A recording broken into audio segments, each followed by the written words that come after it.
Somewhere in the Amazon rainforest, there are people alive today who have absolutely no idea that you're watching this video.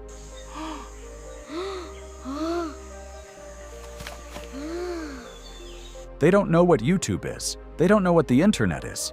They don't know that nearly 8 billion people share this planet with them, and if you somehow appeared in front of them tomorrow, they wouldn't see you as a visitor. They would see you as a threat.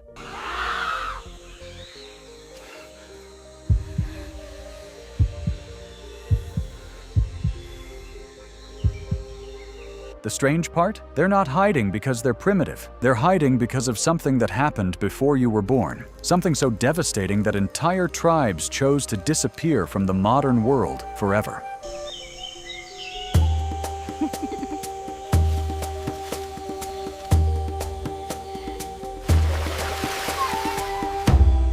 Deep beneath the vast green canopy of the Amazon rainforest lives one of humanity's greatest remaining mysteries.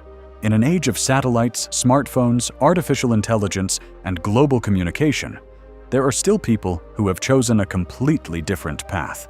The sap from this leaf stops the bleeding, and these red ones, we use them for the fever.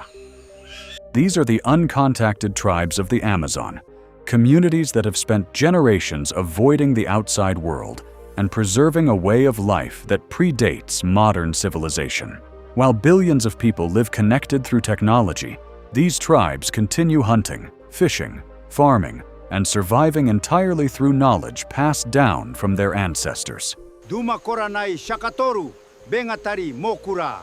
Ha mokura. Their existence challenges everything we assume about progress, civilization, and human history. But here's where the story becomes unsettling. These tribes aren't isolated because nobody has found them. In some cases, we've already found them. The real question is, why are we the ones being avoided? To understand that answer, we need to travel back several centuries. When European explorers first entered the Amazon basin, they brought more than curiosity and ambition.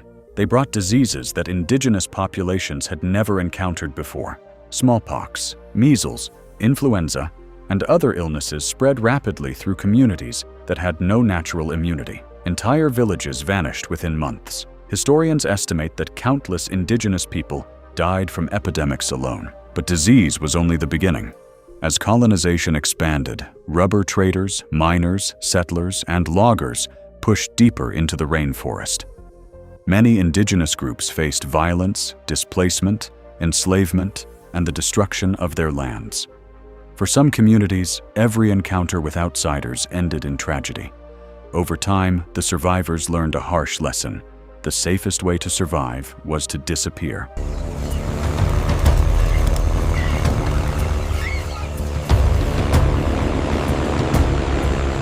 What happened next was so catastrophic that many survivors passed a warning down through generations. A warning so powerful that even today, some tribes would rather risk the dangers of the jungle than take a single step toward modern civilization. Today, experts believe dozens of uncontacted tribes still live across remote regions of the Amazon, particularly in Brazil and Peru. Because direct contact is avoided, exact numbers remain uncertain. Some groups may consist of only a few families. Others may number in the hundreds. Their villages are often hidden beneath dense forest canopies, far from rivers commonly used by outsiders. These communities grow crops such as cassava and bananas, hunt wildlife using bows and arrows, and rely on an intimate understanding of the rainforest for survival. Everything they need comes from the forest around them. But despite avoiding all contact, these tribes keep leaving clues behind, and some of those clues can even be seen from space. Researchers and conservation teams often identify isolated communities without ever meeting them. Using satellite imagery, aerial surveys, and environmental monitoring, they search for signs of human activity hidden within vast stretches of jungle. Small clearings carved into the forest, cultivated gardens, smoke from cooking fires, and carefully maintained footpaths reveal the presence of people living where modern maps show only wilderness. Occasionally, aircraft flying over remote areas capture extraordinary photographs of tribal members looking up from their villages, holding bows and arrows while observing unfamiliar machines passing overhead.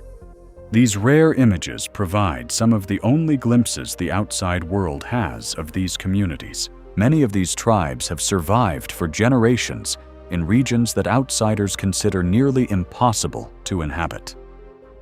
The Amazon is home to powerful rivers, dangerous predators, venomous snakes, toxic insects, and dense vegetation that can make navigation extremely difficult.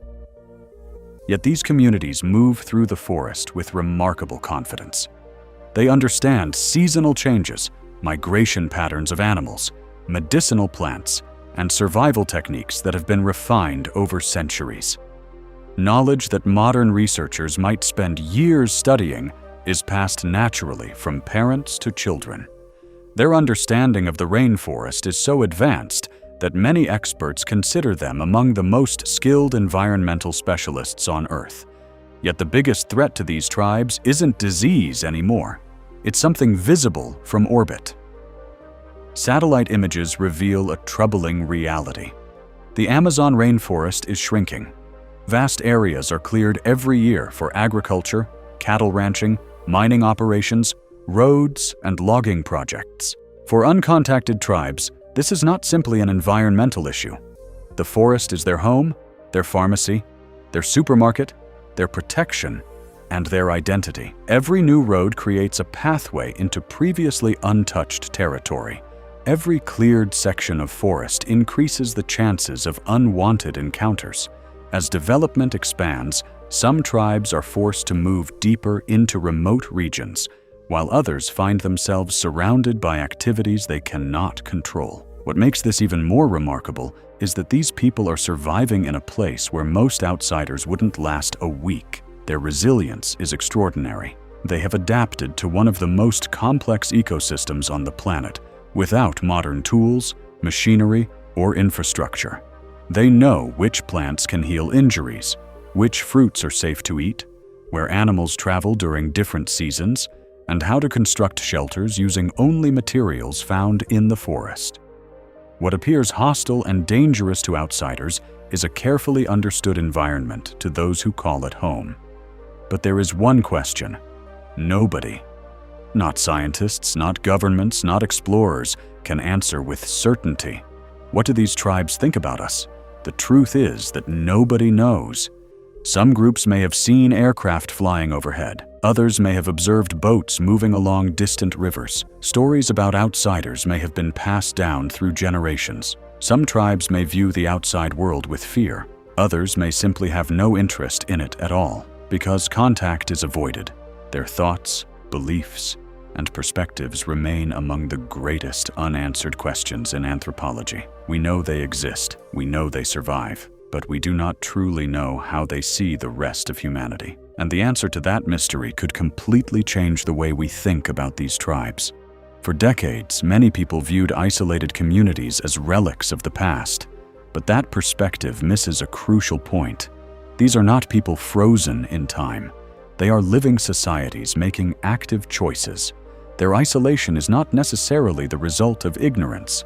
In many cases, it may be the result of historical experience and deliberate decision-making. They have witnessed or inherited stories of what contact can bring, and many have chosen independence instead. Which brings us to the most controversial question of all. Should these people ever be contacted?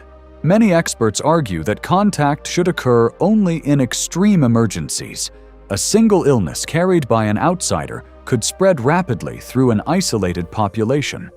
Even peaceful contact can permanently alter cultures, traditions, languages, and social structures. Entire ways of life can disappear within a generation. For this reason, many organizations advocate protecting tribal territories rather than initiating contact. If these communities wish to remain isolated, their choice should be respected.